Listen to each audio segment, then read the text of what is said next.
دیکھیں انسان کے اندر جو لیزینس ہے، جو کمزوری ہے کہ وہ لیزی ہے، یا وہ میں اس کا بھی جواب ساتھ میں دیتا ہوں. مستقل مزاجی کے سوال ہر لائیو میں آتا ہے، آج بھی کر دیتا ہوں، کہ انسان جو ہے کہتا ہے کہ جی میں کنسسٹنٹ نہیں ہوں، میں مستقل مزاج. یہ سب کا مسئلہ اس سے ہے کہ آپ کی نظریات اور سوچ کے اندر آپ کا ویژن بڑا نہیں ہے، آپ کی سیلف اسٹیم بڑی نہیں ہے، آپ کی منزل کی حیثیت نہیں ہے، آپ کا مقصد آپ کے خون کے اندر نہیں اترا ہوا، آپ اپنے مقام کو جہاں بیٹھے ہیں اس میں سٹک اپ ہوئے ہیں، آپ اپنی اس تذلیل اور تحقیر کو قبول کر چکے ہیں، آپ اپنے آپ کو مستحق سمجھتے ہیں کہ آپ اسی حالت کے اندر رہیں جس میں آپ بیٹھے ہیں. آپ اس وطن میں جانے کی بات نہیں کرتے، مینٹل وطن کے اندر، جہاں پر آپ کو وہ مقام، وہ عزت اور وہ شرف ملے گا آپ کو. آپ مانتے ہی نہیں ہیں اس چیز کو.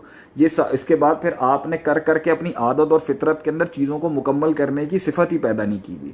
یہ ساروں چیزوں کا کمپائلیشن نا آپ کو لیزی اور سست بھی بناتا ہے، کیونکہ آپ کو نتیجے نہیں ملتے، آپ کو نتائج ملے نہیں ہوتے، آپ نے نتائجوں کو انجوائے نہیں کیا ہوتا، آپ نے ریزلٹس کو اینالائز نہیں کیا ہوتا. آپ کے نزدیک نتائج بھی ایک one go drift quick trip ہوتی ہے، آپ نے کہا جان دو، کوئی مسئلہ ہی نہیں ہے.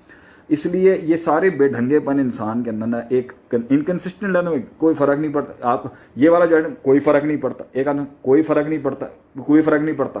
یہ لائف کا جو ایٹیٹیوڈ ہے جی کوئی فرق نہیں پڑتا، کوئی فرق نہیں پڑتا.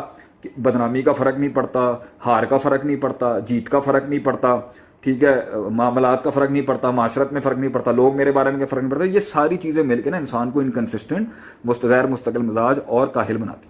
کیا چیز اٹھائے گی؟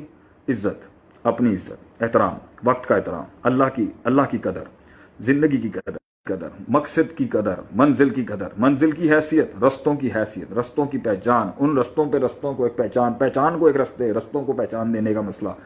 پھر اپنے مقام، اپنی جگہ پر جہاں پر کھڑا ہے اس سے نفرت، کہ میں کہاں تک لے کے جاؤں. اسفلا سافلین سے احسن تقویم کی طرف نظر تدبر تذکر. یہ چیزیں انسان کو پھر مجبور کرتی ہیں کرنے کے لیے، اور پھر کر کر کے حدیث میں آتا ہے العلم بالتعلم، علم پڑھنے پڑھانے سے آتا ہے، صبر بالتصبر، صبر کرانے سے آتا ہے، اور حلم بالتحلم، عاجزی انکساری اپنانے سے آتی. کر کے انسان میں مزاج بن جاتا ہے، کر کے مزاج بن جاتا ہے اس کو. جب آپ نے کرنا ہی یہی ہوتا ہے تو وہ بن جاتا ہے.